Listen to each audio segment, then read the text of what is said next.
والصلاة والسلام على سيد الأنبياء والمرسلين وعلى آله وأصحابه أجمعين أما بعد أعوذ بالله من الشيطان الرجيم بسم الله الرحمن الرحيم قال الله تبارك وتعالى في القرآن المجيد والفرقان الحميد إنما المؤمنون إخوة فأصلحوا بين أخويكم صدق الله العظيم الصلاة والسلام عليك يا رسول الله وعلى آلك وأصحابك يا حبيب الله الصلاة والسلام عليك يا نبي الله وعلى آلك وأصحابك يا رحمة للعالمين۔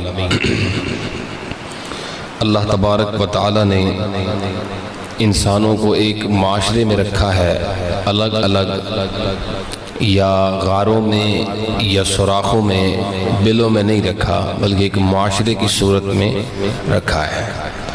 انسان وہ مخلوق ہے جو اکٹھے رہنا پسند کرتے ہیں۔ جب اکٹھے رہتے ہیں تو پھر ایک دوسرے کے ساتھ ایسے معاملات بھی ہو جاتے ہیں، نظریات مختلف ہوتے ہیں، خیالات مختلف ہوتے ہیں، لائکس ڈس لائکس مختلف، پسندیدگیاں اور ناپسندیدگیاں سب کی الگ الگ ہیں۔ تو ان وجوہات کی بنیاد پہ آپس میں پھر ٹکرا بھی جاتے ہیں، بعض اوقات ناراضگی بھی ہو جاتی ہے، لڑائی بھی ہو جاتی ہے۔ ایسی صورتحال میں اسلام کا پیغام کیا ہے، آپ کی خدمت میں عرض کرنا ہے، دیکھنے والوں کو بھی اور خود ایسی صورتحال سے دو چار لوگوں کو بھی حکم یہ ہے، انما المؤمنون اخوہ، مسلمان آپس میں بھائی بھائی ہیں، فاصلحوا بین اخویکم، تو بھائیوں کے درمیان صلح کروا دو۔ یعنی جب ایسا مسئلہ ہو جائے کہ برتن ٹکرا جائیں تو حکم یہ ہے کہ صلح کروانی چاہیے۔ آداب کیا ہیں، فضائل کیا ہیں، فائدے کیا ہیں؟ یاد رہے کہ یہ وہ خوبصورت عمل ہے جو نبی اکرم صلی اللہ علیہ وسلم کو خود بھی پسند ہے اور آقا کریم علیہ السلام کی سنت مبارکہ ہے۔ اہل قباء کے درمیان ایسا معاملہ ہوا ایک مقام پر، ایک موقع پر نبی پاک صلی اللہ علیہ وسلم تشریف لے گئے۔ قریب تھا کہ لوگ ایک دوسرے پہ پتھر پھینکتے ہیں۔ آقا کریم علیہ السلام تشریف لے گئے اور جا کے یہ حکم ارشاد فرمایا، اذهبوا بنا نصلح بینہم، چلو اذهبوا بنا نصلح بینہم، چلو آؤ ہمارے ساتھ چلو، ہم تمہارے درمیان صلح کرواتے ہیں۔ آقا کریم علیہ السلام نے اکٹھا کیا اور صلح کروائی۔ صلح کروانے والا جو ہے صرف بات کرنے والا، اس نے کچھ بھی نہیں کرنا، دونوں فریقین کو بٹھانا ہے اور سمجھانا ہے اور وہ اچھی اچھی باتیں کرنی ہیں، اور یہ باتیں کرتے ہوئے اگر اسے جھوٹ بھی بولنا پڑے تو اجازت ہے۔ یعنی اتنا اہم یہ کام ہے کہ اگر دوران صلح کرواتے ہوئے اگر کسی کو جھوٹ بھی بولنا پڑے تو بھی اس کی شریعت نے اجازت عطا فرمائی ہے، یہ گناہگار نہیں ہوگا۔ نبی رحمت صلی اللہ علیہ وسلم، ایک خوبصورت حدیث ہے، حضرت انس ابن مالک رضی اللہ عنہ روایت کرتے ہیں، فرماتے ہیں کہ ایک دن نبی پاک علیہ السلام تشریف فرما تھے، اذ رأیناہ ضحکا، حتیٰ کہ ہم نے دیکھا حضور مسکرانے لگے، حتیٰ بدت ثنایاہ، حتیٰ کہ حضور کے دانت مبارک ظاہر ہو گئے۔ حضرت عمر رضی اللہ عنہ نے عرض کی، یا رسول اللہ ما اضحکا، وہ کون سی بات ہے جس نے آپ کو مسکرانے پہ مجبور کیا ہے، وہ بات کیا ہے؟ تو نبی پاک علیہ السلام نے ارشاد فرمایا، دو بندے میری امت کے قیامت کے دن اللہ کے حضور حاضر ہوں گے، وہ نہ پوری طرح بیٹھے ہوئے ہوں گے اور نہ پوری طرح کھڑے ہوں گے، درمیانی حالت میں، یعنی گھٹنوں کے بل وہ اللہ کے حضور حاضر ہوں گے۔ یہ علم سرکار ہے کہ قیامت ابھی آئی نہیں، حاضر ہونے والے ابھی حاضر ہوئے نہیں، نبیوں کے سردار پہلے خبر دے رہے ہیں، اور وہ اس طرح آئیں گے، اور ان میں سے ایک جو ہے وہ عرض کرے گا، یا ربی خذ مظلمتی من اخی، اس نے مجھ پہ ظلم کیا تھا، مجھے اس کا بدلہ لینا ہے، دنیا کے اندر ظلم کیا تھا، اب بدلہ لے، قیامت کا دن بدلے کا دن ہے، جس نے جو کیا ہے بھرنا ہے، دنیا میں معاف ہو گئے تو ٹھیک، ورنہ قیامت کے دن پیش ہونا پڑے گا، اور جب تک اہل حق معاف نہیں کریں گے معافی کی گنجائش نہیں۔ حضور نبی پاک علیہ السلام نے ایک مقام پر پوچھا صحابہ سے، بتاؤ صحابہ من المفلس، غریب کون ہے؟ عرض کی یا رسول اللہ جس کے پاس پیسے نہیں، مفہوم حدیث کا پڑھ رہا ہوں، جس کے پاس مال و دولت نہیں، فرمایا نہیں، مفلس غریب وہ ہے جو قیامت کے دن آئے گا نیکیاں لے کے آئے گا، اس کے نامہ اعمال میں نیکیاں تو ہوں گی مگر اہل حق جو ہیں وہ آ جائیں گے، کسی کو اس نے مارا ہوگا، کسی کو گالی دی ہوگی، کسی کو بے عزت کیا ہوگا، جس کا حق بنتا وہ سارے ہی آ جائیں گے، اور نیکیاں یہ کر کے لائے گا مگر اس کے کام نہیں آئیں گی، لینے والے لے جائیں گے، اب یہ کنگال لے جائے گا، یہ ہے مفلس اور یہ ہے اصل غریب۔ اللہ ہمیں ایسی غربت سے اور افلاس سے محفوظ رکھے۔ سو قیامت کا دن ایسا ہی ہے، بدلے کا دن، وہ اندر عرض کرے گا کہ اللہ اس نے مجھ پہ ظلم کیا ہے، مجھے بدلہ لینا ہے۔ حدیث پاک ہے، نبی پاک صلی اللہ علیہ وسلم ارشاد فرماتے ہیں، صحابہ کرام فرماتے ہیں کہ حضور نے ارشاد فرمایا کہ اللہ تعالیٰ فرمائے گا اس طالب سے کہ تمہیں کیا چاہیے؟ وہ کہے گا کہ نیکیاں چاہیے۔ اللہ کہے گا کہ فرمائے گا کہ اس کے پاس تو بچا ہی کچھ نہیں، یہ تو اتنا غریب ہے کہ اس کے پاس کچھ ہے ہی نہیں دینے کو نیکی، جو تھی کر کے لایا تھا 4 نیکیاں وہ لینے والے لے گئے، اب یہ خالی ہے، کچھ بھی نہیں۔ تو وہ بندہ عرض کرے گا اے اللہ اگر اس کی نیکیاں نہیں تو میرے پاس گناہ تو ہے نا، اب میرے گناہ اس کے سر پہ ڈالے جائے۔ یہ جملہ حضور نے ارشاد فرمایا ففاضت عیناہ، حضور کی آنکھوں سے آنسو چھلک پڑے، رونے لگے، اور پھر فرمایا ان ذاک الیوم، یہ ایسا دن ہے قیامت کا، یحتاج الناس الی من یحمل عنہم من اوزارہم، ہر کوئی تلاش کرے گا کسی ایسے کو جو اس کا بوجھ اٹھائے، ہر کوئی کسی ایسے کی تلاش میں ہوگا جو اس کا بوجھ اٹھائے، تو وہ بندہ عرض کرے گا یا اللہ میرا بوجھ اس کے سر پہ ڈالا جائے۔ اللہ تعالیٰ اس طالب سے، اس سوال کرنے والے سے فرمائے گا ارفع بصرک فانظر فی الجنان، ذرا نظر اٹھا کے جنت تو دیکھو، ایک نظر جنت کی طرف تو ڈالو، وہ نظر جنت کی طرف ڈالے گا، دیکھے گا جنت، فرفع راسہ، دیکھے گا، کیا عرض کرے گا؟ عرض کرے گا ارا مدائن من ذہب وقصورا من ذہب، اے اللہ مجھے تو سونے کے شہر نظر آ رہے ہیں، سونے کے محلات نظر آ رہے ہیں، مجھے تو جنت کے اندر موتیوں کے بنے ہوئے، موتیوں سے آراستہ محل نظر آ رہے ہیں۔ اور پھر خود سوال کرے گا اولی ای صدیقین ھذا، اے اللہ یہ جو محلات نظر آ رہے ہیں، یہ جو سلطنت مجھے نظر آ رہی ہے جنت کی، کیا یہ کسی صدیق کی ہے؟ ابا ای شہید ھذا، کیا یہ کسی شہید کی ہے؟ یہ سلطنت، یہ حکومت، یہ مملکت جو جنت میں دکھائی جا رہی ہے، اتنی بڑی یہ دنیا جو ہے جنت کی، یہ کیا کسی شہید کو ملے گی؟ اللہ فرمائے گا نہیں، نہ کسی شہید کی ہے نہ کسی صدیق کی ہے، تو پھر یا اللہ کس کی ہے؟ اللہ فرمائے گا یہ اس کو ملے گا جو اس کی قیمت ادا کرے گا، جو اس کی قیمت ادا کر دے میں اسے دے دوں گا، یہ ان رجسٹرڈ ہے، ابھی کسی کے نام نہیں لگی، جو قیمت دے گا اس کے نام لگ جائے گی۔ بندہ عرض کرے گا مولا یہ جنت ہے، جنت کی قیمت بھلا کون ادا کر سکتا ہے؟ جنت کون خرید سکتا ہے؟ نبی پاک علیہ السلام فرماتے، اللہ فرماتا ہے کہ تو چاہے تو اس کی قیمت دے سکتا ہے۔ وہ کہے گا یا اللہ میں کیسے دے سکتا ہوں؟ مفہوم جملے کے، حدیث کے جملوں کا مفہوم ہے۔ وہ کہے گا یا اللہ میں کیسے، میرے پاس تو نیکیاں ہے ہی کوئی نہیں، میں تو پہلے ہی سوال کرتا پھرتا ہوں، کوئی 2-4 ادھر سے مل جائیں، کچھ ادھر سے مل جائیں، اور گناہ کم کروانے کی کوشش میں ہوں، میں کیسے جنت کی قیمت دے سکتا ہوں؟ اللہ فرمائے گا بعفوک عن اخیک، اپنے اس بھائی کو معاف کرنا تیرا کام ہے، جنت کی حکومت تیرے نام کرنا تیرے رب کا کام ہے، تو اسے معاف کر دے، بس اس کو معاف کر دے۔ اللہ اپنے بندوں کے درمیان صلح کروائے گا قیامت کے دن۔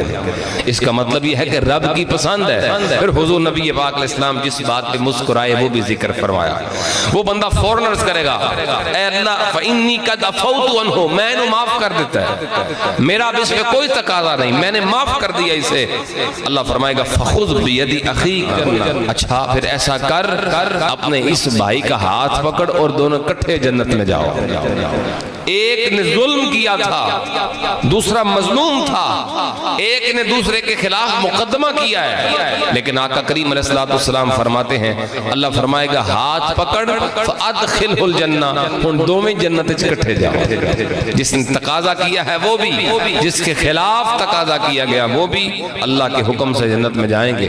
پھر حضور نے یہ فرمایا اتق اللہ وَأَصْلِحُوا بَيْنَكُمْ، اتقوا اللہ وَأَصْلِحُوا بَيْنَكُمْ، اللہ سے ڈرتے رہو اور آپس میں صلح کرواؤ، مسلمانوں کی دوسرے مسلمانوں سے، ہم کہتے ہیں حسانوں کی، لڑ رہے ہیں تو لڑتے رہے، ہمیں کیا، کچھ تماشا بھی دیکھتے ہیں، ہمیں کیا، کچھ پھر نمک مرچ اور لگا کے لڑائی اور بڑھکاتے ہیں۔ اندازہ فرمائیے جب صلح کروانا بڑا عمل ہے نیکی کا، تو فساد تو اسی طرح برا بھی ہوگا نا، فساد تو اسی طرح، کچھ صلح کے نام پہ فساد بھی ہے، یعنی صلح کے نام پہ فساد۔ اس کا کیا مطلب ہے؟ اس کا مطلب یہ ہے کہ آپ گئے صلح کی نیت سے ایک شخص کے بعد، بھائی فلاں کے ساتھ تیرا جھگڑا ہے چلو صلح کر لو، اب اس نے جو مغلظات کہے، اس کے بارے میں جو باتیں کہیں، آپ نے آ کے دوسرے کو بتا دی، وہ پہلے سے بھی زیادہ گرم ہو گیا ہے۔ تو اس کا مطلب یہ ہے کہ آپ نے فساد ڈال دیا ہے، نیت صلح کی تھی مگر صلح کی بجائے کیا ہو گیا؟ فساد ہو گیا۔ نبی پاک علیہ السلام نے ایک مقام پر ارشاد فرمایا الا اخبرکم بافضل من درجۃ الصیام والصلاۃ والصدقہ، صحابہ کیا تمہیں ایسا عمل نہ بتاؤں جو درجے کے اعتبار سے نماز سے بھی بڑا ہے، روزے سے بھی بڑا ہے، صدقے سے بھی بڑا ہے؟ آقا ارشاد فرمائے، حضور نے فرمایا الاصلاح ذات البین، دو مسلمانوں کے درمیان صلح کروانا، اصلاح ذات البین، دو مسلمانوں کی صلح کروانا، یہ اللہ کو پسند ہے۔ نماز تو پتہ نہیں قبول فرمائے یا نہ فرمائے، مگر خلوص نیت سے یہ عمل اگر مومن کرتا ہے تو اللہ قبول فرماتا ہے۔ پھر فرمایا دو مسلمانوں کے درمیان فساد ڈالنا ہی الحالقہ، یہ اس طرح ہوتا ہے جس طرح کوئی چیز ہے جو سار مونڈ دیتی ہے، بندے کا دین ختم ہو جاتا ہے، بندے کے اندر اسلام کی روحانیت اور نور ایمان کا جو ہے وہ ختم ہو جاتا ہے اس فساد کی وجہ سے جو دو مسلمانوں کے درمیان۔ چغل خوری ایک ایسا جرم ہے جس کی وجہ سے یہ فساد ہوتا ہے، چاہے وہ صحافت کے نام پہ ہو، آپ سمجھ لیجئے میں کیا کہہ رہا ہوں، چاہے وہ صحافت کے نام پہ چغل خوری ہو، یہ بھی تو چغل خوری ہے نا، فلانے نے فلانے نے انجا کیا ہے، اسی کا نام تو چغلی ہے، غیبت ہو چغلی ہو اس کا نام کچھ بھی رکھ دیں، بوتل پہ کچھ بھی لیبل لگا دیں، جو اندر ہے وہ تو وہی رہے گا نا، کیا خیال ہے؟ تو یہ صحافت کے نام پہ بھی چغل خوری ہوتی ہے، کوئی بندہ کسی کے بارے میں بات کر ہی دیتا ہے تو پوری دنیا کو بتاتے ہیں میں تینوں انجا کیا، فساد ہے کہ نہیں بتاؤ، اسی کا نام تو چغلی ہے، اور چغل خوری پھر چغل خوری کر کے اوپر سے پیسے، اسی پہ ان کی روزی روٹی، بڑی خرابیاں حضرات، اس پہ کبھی تفصیل سے بات کروں گا کہ موجودہ صحافت میں کیا کیا خرابیاں۔ پھر نبی پاک صلی اللہ علیہ وسلم نے ارشاد فرمایا، یہ بڑی خاص حدیث ہے، فرمایا لوگ کہتے ہیں نا سانو کی لڑتے نے تے لڑتے رہن ہمیں کیا، ہانو کیڑا کو لبنا بچوں، سنیں کیا مل رہا ہے۔ نبی پاک علیہ السلام نے فرمایا من اصلح بین اثنین، جو دو بھائیوں کے درمیان صلح کروائے، فرمایا اعطاہ اللہ بکل کلمۃ عتق رقبہ، جتنے لفظ بولے گا ہر لفظ کے بدلے اللہ غلام آزاد کرنے کا ثواب عطا فرمائے گا۔ اب یہ ملنا ہے ہمیں، ہر لفظ کے بدلے جتنے وہ لفظ بول رہا ہے، دونوں کا ذہن بنانے کے لیے، دونوں کو نرم کرنے کے لیے جتنے لفظ زبان سے نکالتا ہے ہر لفظ پہ ثواب ہے۔ اب آئیے کچھ آداب ہیں اس کے، صلح کروانے کی آداب بھی ہیں۔ پہلا یہ ہے کہ جو صلح کروانا چاہتا ہے اس کی نیت صاف ہو، وہ نام بری نہ چاہے، وہ نمود و نمائش کے لیے نہ کر رہا ہو، ووٹ نوٹ کا لالچ نہ ہو، وہ خلوص کے کر رہا ہو، وہ یہ نہ سمجھ رہا ہو کہ مینوں اپنا سردار من لین یا میری واہ واہ ہو جائے بڑا چنگا کام کیتا سو، پھر کچھ نہیں ملے گا۔ خلوص نیت میں ہو اللہ کی رضا کے لیے، ایک پہلا ادب یہ ہے۔ دوسرا ادب یہ ہے کہ جو صلح کروانے والا ہے اسے چاہیے کہ وہ عدل سے کام لے، انصاف کرے. یعنی یہ نہ ہو کہ صلح کروانے کے چکر میں ظلم کر بیٹھے, کسی ایک کی رعایت کر جائے اور غلط فیصلہ کر لے. بڑا نازک صورتحال ہے یہ. پنچ بننا, پریال جسے آپ کہتے ہیں, اتنا سوکھا بھی نہیں ہے, یہ اتنا آسان بھی نہیں ہے. پتہ ہونا چاہیے باریکیوں کا. بعض اوقات کسی عورت کی بات سن کے تو ظلم مرد کے اوپر کر بیٹھتے ہیں. کچھ لوگ ہوتے ہیں نا سیانے سمجھدار لوگ, ان کے بعد اپنے گھریلو مسئلے بھی لے آتے ہیں. میاں بیوی لڑ پڑے, چلو جی صلح کرا دیں, چوئی صاحب تو ہی صلح کرا, حاجی صاحب تو ہی صلح کرا دیں. اب حاجی صاحب کو اگر پتہ ہوگا مسئلہ کیا ہے تو صلح کروائے گا نا. اور یہ نہ ہو کہ وہ بی بی کے آنسو دیکھے اور ظلم کر بیٹھے, غلط فیصلہ کر بیٹھے. اگرچہ وقتی طور پہ صلح ہو جائے مگر یہ ظلم, یہ زیادتی, یہ اس کا جرم قرار پائے گا. اس لیے عدل سے کام لینا ہے. اور اگر بات کی سمجھ نہ آئے, مسئلے کی سمجھ اگر نہ آئے تو پھر کیا کرے؟ پھر یہ کرے کہ کسی سے پوچھ لے, ٹائم لے لے, کسی عالم دین مفتی کے پاس جائے اور کہے جی مسئلہ اس طرح ہے, بتاؤ کیا کروں. یقین کریں ہم نے ایسے بھی دیکھے 3 طلاقیں مرد دے کے فارغ کر چکا ہے اور اس پریال نے ویڑے واڑ دیتی ہے. وہ اپنے طور پہ نیکی کر رہا ہے لیکن مسئلے کا نہیں نہ پتا اسے. چلو جی چھڑو جی مٹی پاؤ جی, اللہ دے والے مٹی تے پہ جائے گی مگر یہ تو دیکھو نا آگے جرم ہو رہا ہے, ہو چکی ہے طلاق, اب اس کا حال نہیں ہے. مجھے بتایا گیا فلاں ایک علاقے میں, ادھر ہمارے علاقے کا ہی مسئلہ ہے, اب میں نام نہیں لیتا, بتایا گیا جی 3 طلاقیں ہو چکی ہیں. تو پریال صاحب جو تھے, پنچ صاحب جو تھے, انہوں نے کہا جی 60 مسکینہ روٹی کھواؤ تے اللہ اللہ تے خیر صلی اللہ. ساری زندگی ہو گئی ان کو ایسے ہی. تو یہ ہے وہ چیز جو خاص ہے, عدل کرے اور پتہ ہو مسئلے کا کہ کیا کرنا ہے, حل ہے کیا.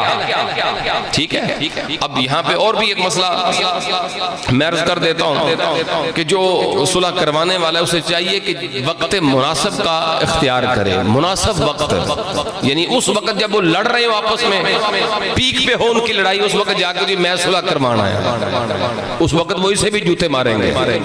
تو ایک حالات کا تقاضا ہوتا ہے اس وقت جب معاملہ زیادہ گڑبڑ ہو خاموش رہے, اور پھر تھوڑی جب ٹھنڈک آ جائے تو پھر آگے تو کوشش کرے صلح کروانے کی.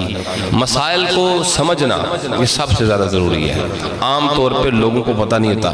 آپ ایک مثال دیتا ہوں, یہ کسی کے گھر کوئی ایسا مسئلہ ہو جائے, کسی پہ الزام لگ جائے, تو پریال صاحب کہتے ہیں بعض اوقات چلو جی مطلب وہ بندہ موجود ہی نہیں ہے جس کے اوپر الزام ہے, اس کا کوئی بھائی موجود ہے یا اس کا ابا موجود ہے یا کوئی اور رشتہ دار موجود ہے, تو کہتے ہیں جی تو نیاں دے ہو دی جگہ تے, کہتے ہیں کہ نہیں کہتے ہیں تو نیاں دے تے پھر ٹھیک ہے گل مکا دینے. بھائی نیاں قسم وہ دے نا جس پہ الزام ہے. اب میں کسی کی قسم کیسے دے سکتا ہوں, آپ کسی کی قسم کیسے دے سکتے ہیں؟ آپ موجود تھے نہیں تھے, جب وہ شخص موجود ہی نہیں ہے تو قسم کیسے دے سکتا ہے؟ تو بات کسی کی ہے, قسم کوئی اور دے رہا ہے. بات کسی کی ہے, نیاں کسی اور سے لے رہے ہیں, تو نیاں دے چھڑ تے گل مکانا. یہ ناجائز اور غیر شرعی فیصلے ہیں. اس طرح کے اور بھی کئی ہوتے ہیں. سو جو یہ سمجھنے والا ہے کہ مجھے اللہ نے توفیق دی ہے, لوگ میری بات مانتے ہیں, اسے چاہیے کہ مسئلے بھی سیکھے, اور اگر نہیں پتا تو کسی سے پہلے پوچھ لے, وقت لے لے, فلاں دن کو آنا, اور پھر اس پہ تحقیق کر لے, کسی مفتی کے پاس بیٹھ کے اس مسائل کا حل نکال لے, اور پھر آ کے مسئلہ بیان کرے تاکہ وہ ظلم سے بچ جائے, انصاف کر سکے. یہ کچھ آداب ہیں صلح کروانے کے. پھر اس میں چونکہ جھوٹ بولنے کی اجازت ہے, دونوں یعنی فریقین میں جو لڑائی ہوئی ہے, ایک کے پاس جائے تو کچھ اور بات کر لے, دوسروں کے پاس جائے تو ان کو نرم کرنے کے لیے اور طرح کی بات کر لے. جھوٹ کی اجازت ہے مگر جھوٹ ایسا نہ ہو کہ پھر فساد ڈالے, یعنی فساد کا سبب نہ بنے. یہ نہ ہو کہ وہ سیدھا کرنے جائے تو اور خراب کر دے. اللہ تعالیٰ مجھے آپ کو عمل کرنے کی توفیق عطا فرمائے, اللہ دین سیکھنے کی, اس پہ عمل کی توفیق عطا فرمائے. وما علیہ الا البلاغ.